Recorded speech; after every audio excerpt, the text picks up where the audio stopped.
Touchdown in Sydney. The wheels landed seamlessly on the tarmac. A slight gasp rippled through the cabin. We had arrived. Sydney. Arrived in exotic Australia, sunshine and adventure top of the agenda for the next few days. Peering out the window, I saw a glimpse of blue the harbour, shimmering under the Australian sun. Excitement stirred. This wasn't just another trip. It was a date with one of the great cities of the world city. Grabbing my backpack, I joined the throngs shuffling down the airplane aisle. A cacophony of languages filled the air, a reminder that Sydney was a global crossroads. Passport in hand, I followed the signs, each step taking me closer to the heart of this vibrant city. The air, even inside the terminal, seemed different, infused with a strange energy, a hum of life that was both exhilarating and slightly intimidating. The arrival hall was a whirlwind of activity. Travelers reunited with loved ones, their faces lit up with joy. Suitcases rumbled by on conveyor belts, each one holding a story. And then, through the glass doors, I saw it. A glimpse of sunshine, a flash of turquoise water. Sydney. I had arrived. Taking a deep breath, I plunged into the arrival hall, ready to embrace everything this dazzling city had to offer. Now let me tell you, navigating customs is a universal language. It's a dance of forms, cues, and the occasional raised eyebrow from an official who clearly finds your passport photo amusing. Sydney's customs was no different. The queue snaked back and forth, a testament to the city's popularity. I shuffled forward, clutching my forms and trying to stifle a yawn.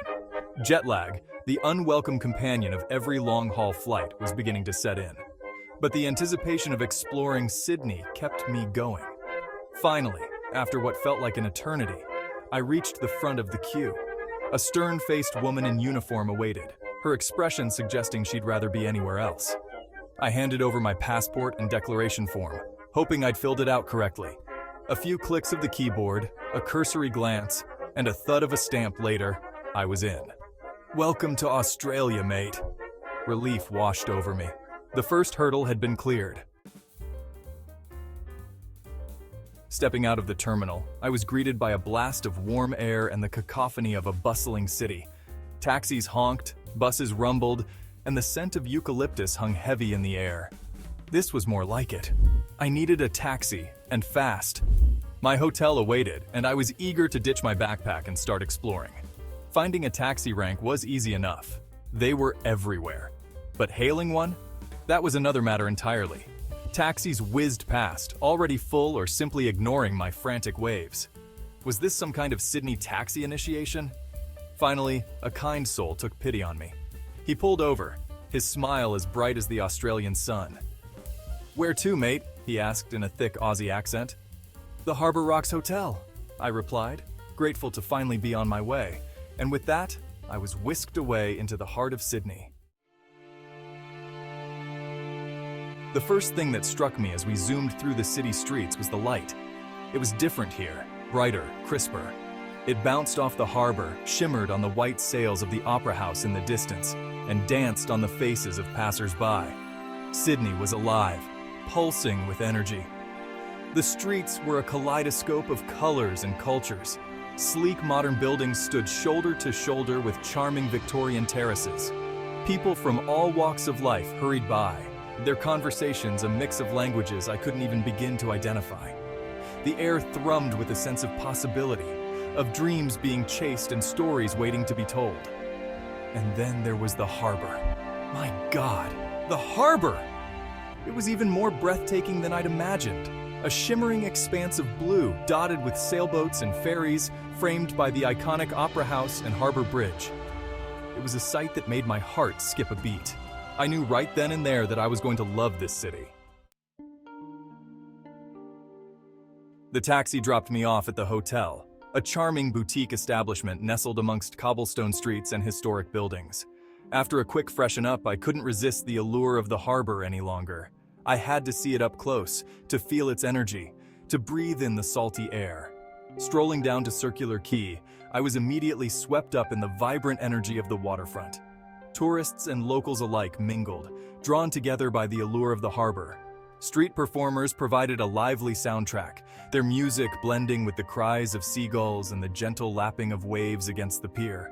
I hopped on a ferry, eager for a different perspective of the city. As we pulled away from the shore, the cityscape unfolded before me like a breathtaking panorama. The Opera House, gleaming in the afternoon sun, looked like a giant, whimsical sculpture. The Harbour Bridge, an engineering marvel, soared overhead, connecting the city in a graceful arc. And all around, the harbor shimmered, its surface dotted with sailboats, ferries, and the occasional kayaker.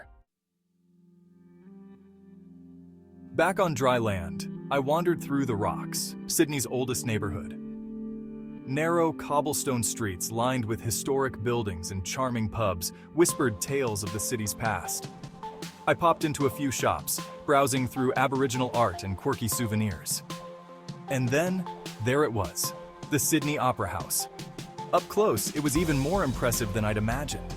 Its white sail-like shells seemed to billow in the breeze, even though I knew they were stationary. I spent a good hour just wandering around its base, admiring the architecture, snapping photos, and soaking up the atmosphere. As the sun began to set, casting a warm glow over the harbor, I found a spot on the steps of the Opera House and just watched the city come alive with lights. The sky transformed into a canvas of fiery oranges, pinks, and purples, reflecting off the water and creating a magical ambiance. It was the perfect end to an unforgettable day. As twilight deepened, my stomach began to rumble, reminding me that I hadn't eaten since breakfast. Thankfully, Sydney is a foodie's paradise, with a smorgasbord of culinary delights to choose from. I wandered through the bustling streets, my senses tantalized by the aromas of spices, sizzling meats, and freshly baked bread. I finally settled on a small, cozy Italian restaurant tucked away on a side street. The aroma of garlic, basil, and tomatoes wafted out the door, beckoning me inside. I ordered a simple pasta dish, spaghetti alle vongole, and a glass of crisp white wine. As I savored each bite, listening to the chatter of other diners and the clinking of glasses, I reflected on my day. From the moment I'd stepped off the plane, Sydney had captivated me with its beauty, energy, and charm. It was a city that embraced its history while looking towards the future, a place where cultures collided and creativity flourished. The next morning, I woke up feeling refreshed and eager to experience more of what Sydney had to offer. Today's destination, Bondi Beach, a world-renowned stretch of golden sand and crashing waves. I hopped on a bus, eager to feel the sand between my toes and the salt spray on my face. As the bus approached Bondi, I could hear the roar of the ocean growing louder. And then it came into view, a sweeping crescent of golden sand, framed by turquoise waters and dotted with surfers chasing waves. The air was electric with a mix of excitement, relaxation, and the sheer joy of being alive. I found a spot on the sand, spread out my towel, and just breathed it all in. The sun warmed my skin, the sound of the waves crashing on the shore was hypnotic, and the salty air filled my lungs. I closed my eyes, letting the sounds and sensations wash over me. This was the life. As the sun began its slow descent, casting long shadows across the sand, I took a stroll along the Bondi to Coogee Coastal Walk.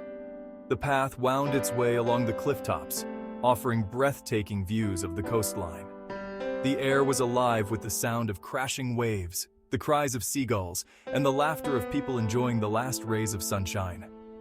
I found a secluded spot on a rocky outcrop and watched as the sun dipped below the horizon, painting the sky in a fiery palette of oranges, pinks, and purples. The ocean reflected the colors, creating a magical, shimmering expanse. It was a moment of pure peace and beauty. As I sat there, lost in the beauty of the moment, I thought about how lucky I was to be experiencing this incredible city. Sydney had exceeded all my expectations. It was a city that had it all: stunning natural beauty, vibrant culture, delicious food, and friendly people. So if you ever get the chance to visit Sydney, do it. Don't hesitate. Book that flight, pack your bags, and get ready for an adventure of a lifetime. Lose yourself in the maze of streets, soak up the sun on Bondi Beach, be awestruck by the Opera House, and embrace the energy of this incredible city. You won't regret it. Trust me, there's something magical about Sydney. something that stays with you long after you've said goodbye.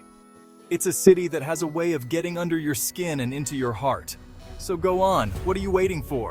The world is waiting to be explored, one adventure at a time.